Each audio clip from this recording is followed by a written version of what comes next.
United States and First Lady Melania Trump.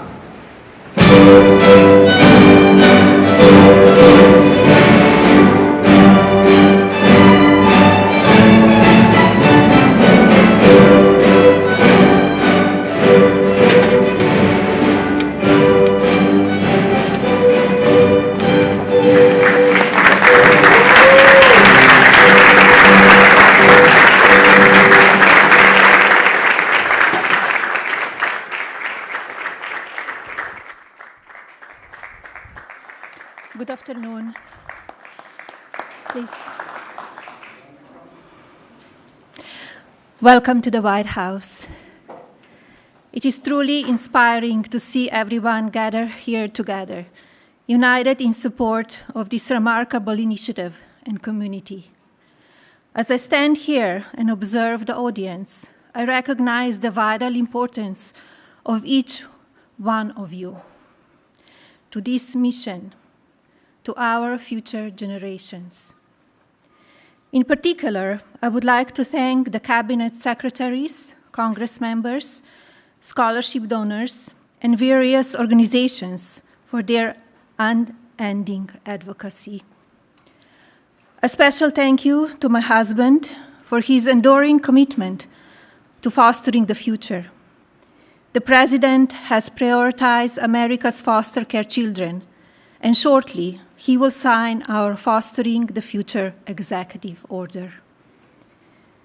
Too many people from foster care community end up homeless, in danger on America's streets. It was 2021 when I developed the idea to establish an impactful platform with an important mission to provide individuals from the foster care community the ability to secure an entry-level job position, and in turn, financial independence. Fostering the Future, a Be Best initiative, provides individuals from the foster care community with technology-based scholarships to attend colleges and universities throughout America. Fostering the Future sets these individuals on their career paths, but more significantly, it equips each scholarship recipient with a fundamental foundation of knowledge that will endure throughout their lifetimes. Permanency for those who embody the fleeting. I applaud the American universities that have joined my mission, institutions like Vanderbilt University, University of Miami, and Villanova University.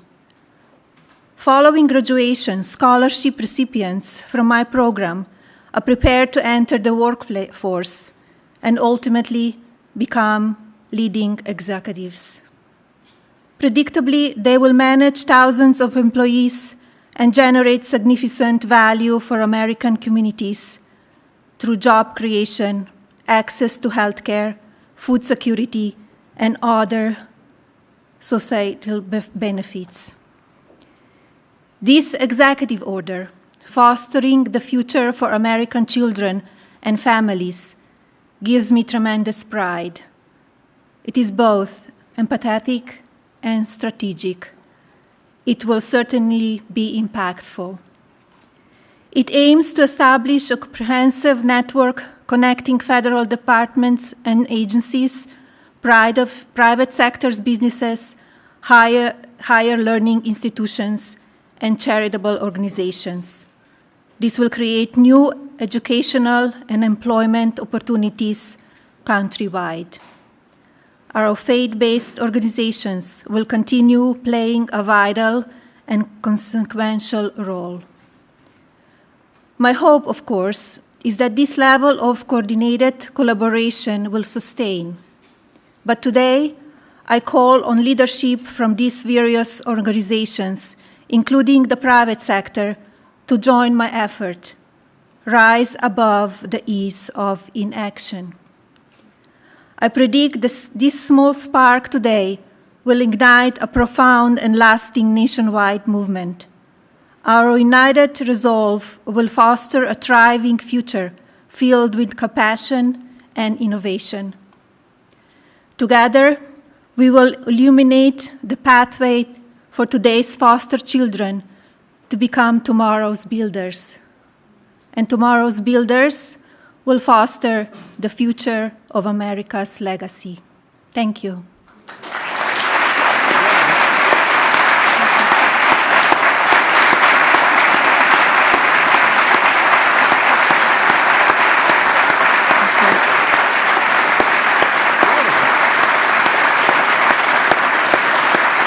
It is my pleasure to introduce my husband, the President of the United States, Donald J. Trump.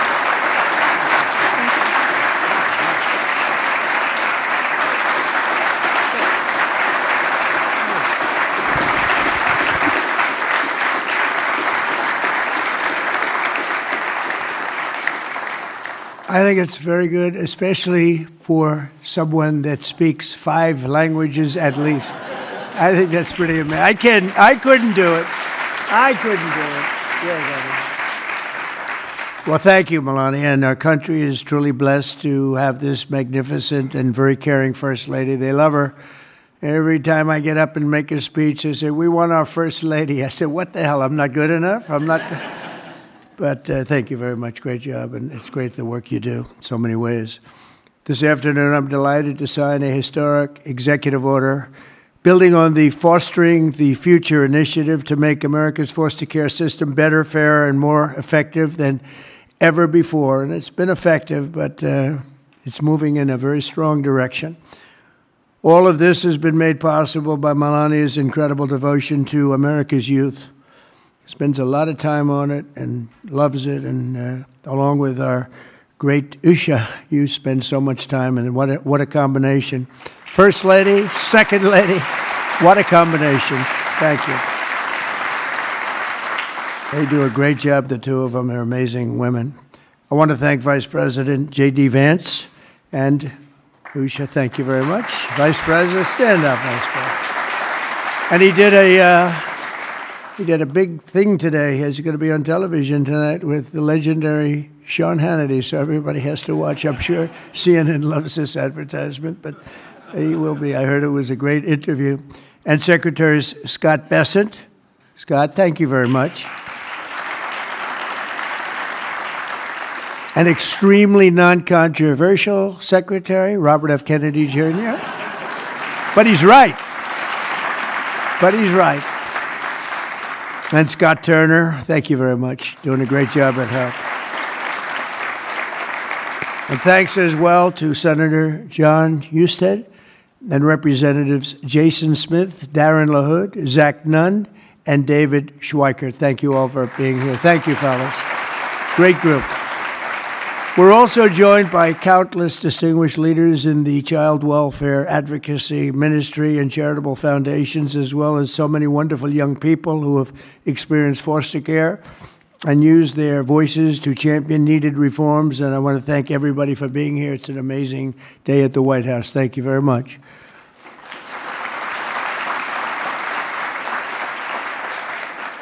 And right behind me, by the way, in about 2 years from now, we'll use a much bigger room because we had to turn away a lot of people. And it'll be right here. This will be the entrance. That's a knockout paddle. It's called the knockout. It looks pretty nice right now, but it's going to look a lot better in a little while. And we're going to go from this room into a room that seats a few more people, and it's going to be beautiful. But I just noticed I happen to be standing here, Peter, and I thought I might as well get you a shot right now, a nice, beautiful shot at the future entrance to something that's really become very popular, the ballroom. They've wanted it for 150 years, and they're getting it, and they're getting the best. It'll be the best anywhere in the world. Each year, more than 15,000 young people age out of the foster care system, and unfortunately, too many struggle to become self-sufficient. The order I will sign in a few moments will provide vital new resources to help young people transition out of the foster care system and live a very happy and a very successful life. Very, very successful.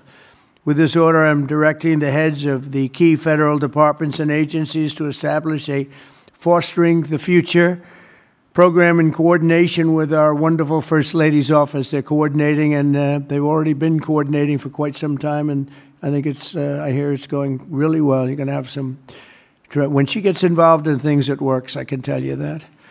Under this major new initiative, great American companies and institutions will be signing a pledge to invest in teaching, training, and mentoring America's youth who are transitioning out of the foster care system.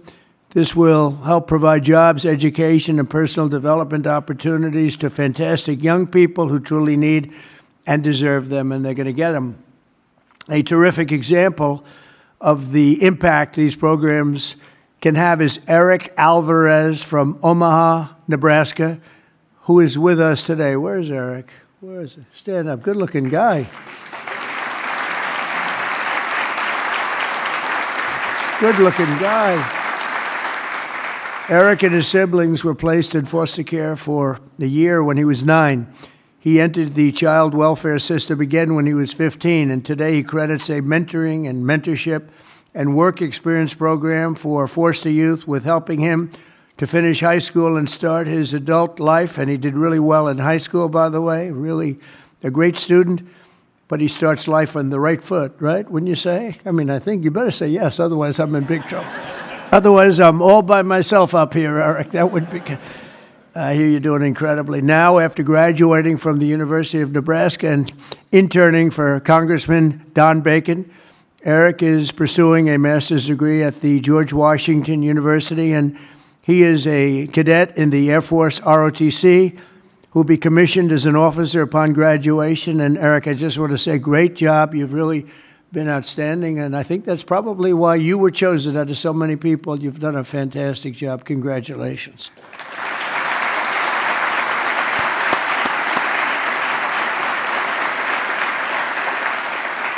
The new initiative we're establishing will also create an opportunity for foster youth to take full responsibility of the federal tax credit scholarship program established by the One Big Beautiful Bill.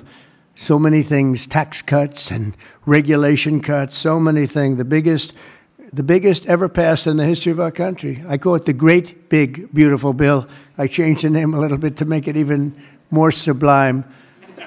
But it is, there's so many things in there for everybody. We had a choice. We could have done it in 9 different bills or try for the one, and everybody said, no, let's do it in 9. It'll be easier. Actually, it wouldn't have gotten done.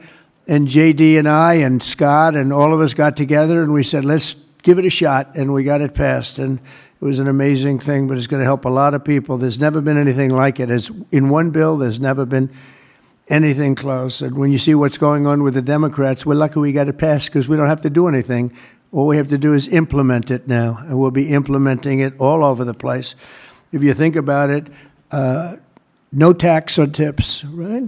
No tax on Social Security, all of the different things, no tax on overtime. You get deductions if you buy a car. You take an interest rate deduction, an interest deduction against your income tax. It's never happened. Nothing like this has really ever been approved to this extent.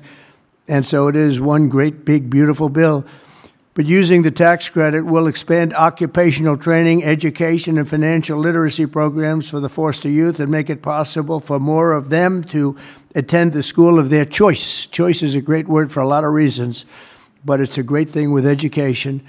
And we'll also create the new Fostering the Future online platform to help young people find the access and really get great housing, very, very important and beautiful housing, health care, and other resources available to foster youth and those transitioning out of foster care. And we think it's going to happen with many, many people, many more than you have right now. Under the Trump administration, we believe that every American child deserves a safe and loving home, and we're determined to support the amazing families who help make that happen. And we have some of those families in the room today, and I just want to thank you all for being in the White House. There is no place like this, and we want to thank you very much for being here. Great families. Thank you very much.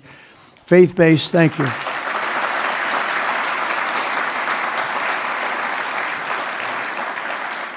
Faith-based nonprofits are the nation's most trusted institutions, interacting with the foster care system and practicing Christians and more. Think of this, more than twice as likely foster care They'll adopt the general population. They adopt to it so easily. When they get out, they adapt to it just like becomes second nature. It's amazing. Yet radical left policies in states nationwide make it much harder, not easier, for those families to open up their homes. But we're working on that. We're dealing with the radical left. It's not easy, but we're winning, and we're winning big. That's why with the order that we're doing today, we're taking the ridiculous woke policies that discriminate against Christians and families of faith. As president, I will always stand by us. We will stand by our country, and we will stand for religious liberty. So important. We stand for religious liberty. The Bible tells us, thank you. Thank you. The Bible tells us that one of the measures of any society is how it cares for vulnerable children and orphans. So important, and it's so big in the Bible. So as we make America great again, we are going to protect American children in foster care, and we're going to ensure that they will never, ever be forgotten. These children will never be forgotten, and they're going to grow up to be unbelievable, strong, smart, wealthy, productive citizens. So once more, I want to thank Melania for the great job she does, not here only just as First Lady. She's a great First Lady. And I want to thank you very much, honey, and the foster families and leaders here today. You're very special people, and we're going to work together, and we're going to have some absolutely incredible results. Thank you all for being here. Thank you very much. Thank you.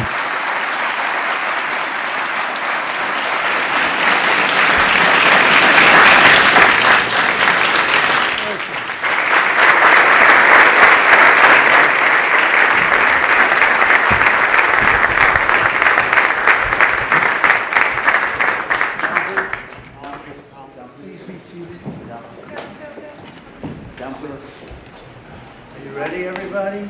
This is it. Too late to change it. Should we sign it? All right. Susie, do we sign this? You ask